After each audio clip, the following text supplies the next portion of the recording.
name at that time to register as a foreign agent, and that they had ignored his demand that they register as a foreign agent.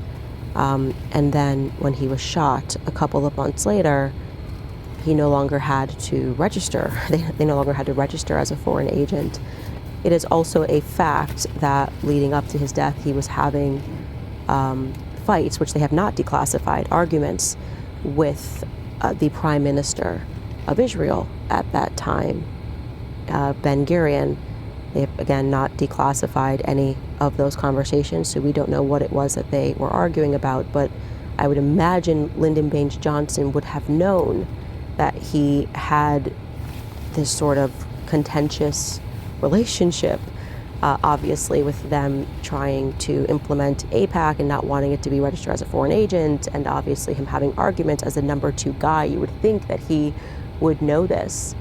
And before Muammar Gaddafi, the president of Libya, was murdered by us, arming insurgents, he gave a speech in front of the UN where he demanded that they investigate the killing of JFK, and he said everybody knows that he was trying to stop their nuclear armament.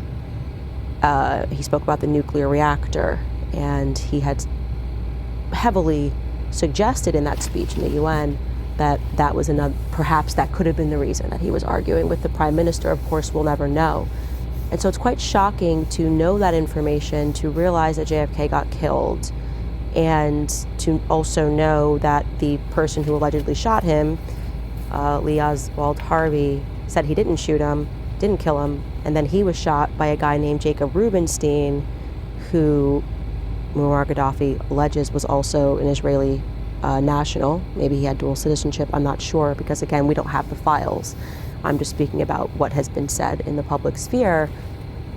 It's kind of shocking that Lyndon Baines Johnson would be such an ally to Israel, so much so that he would tell people, I don't care if American sailors die, I'm not going to embarrass Israel, which means